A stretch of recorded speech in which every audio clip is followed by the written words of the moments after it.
120% de rentabilité annuelle en moyenne, le Bitcoin est un hyper performeur. 160% de volatilité, le Bitcoin est aussi hyper risqué. Selon vous, quel est le meilleur investissement à long terme? Acheter du Bitcoin ou acheter une multitude d'altcoins? Par exemple, pour vous, quel est le meilleur investissement à long terme? Acheter 1000 euros de Bitcoin ou acheter 250 euros de Solana, 250 euros d'Ethereum, 250 euros de Monero, 250 euros de BNB. Compliqué de savoir quel est le meilleur investissement à long terme? À la fin de cette vidéo, vous serez capable de répondre à cette question. Un altcoin, c'est une crypto-monnaie qui a été créée de toutes pièces en vue d'une utilisation spécifique. Par exemple, le BNB, c'est la crypto-monnaie créée par l'entreprise Binance pour ses utilisateurs. Un altcoin, comme son nom l'indique d'ailleurs, c'est donc une alternative coin qui souligne l'idée de se détacher du Bitcoin, la plus célèbre des crypto-monnaies. Altcoin, Bitcoin, altcoin, ils ont tous quand même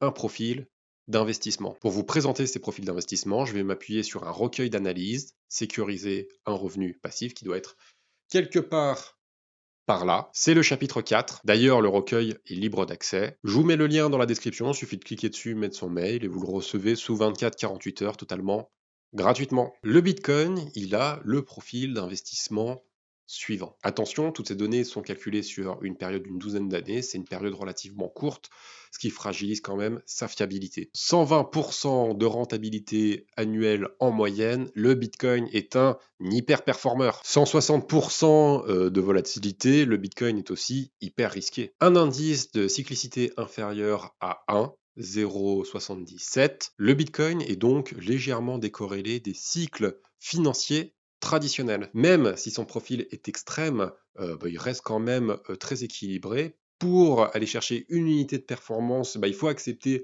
un petit peu plus d'unité de risque, le tout dans des cycles boursiers un petit peu différents des cycles boursiers traditionnels. Toute la question est de savoir si une combinaison d'altcoins peut faire un meilleur profil d'investissement, et c'est ce qu'on va voir ensemble tout de suite. Si j'achète pour moitié de Solana et pour moitié de BNB, j'obtiens le profil d'investissement suivant. Attention, ces données sont sur uniquement quelques années, ce qui les rend d'autant plus fragiles. Solana est un hyper performeur, mais aussi hyper risqué et hyper amplificateur. BNB n'est finalement pas si rentable au regard de tous les autres, mais est hyper risqué et un hyper amplificateur. Le tout donne un investissement qui vise plus de 160% par an en moyenne, avec un risque de 200% et un indice de cyclicité supérieur à 2,50, donc hyper cyclique. Si j'achète pour moitié d'Ethereum et pour moitié de Monero, j'obtiens le profil d'investissement suivant. L'Ethereum a un profil risque-performance plutôt équilibré, mais c'est un amplificateur.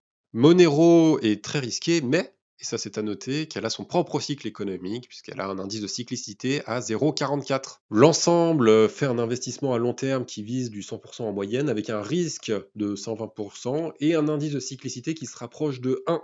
Ce profil d'investissement reste quand même moins intéressant que celui du Bitcoin.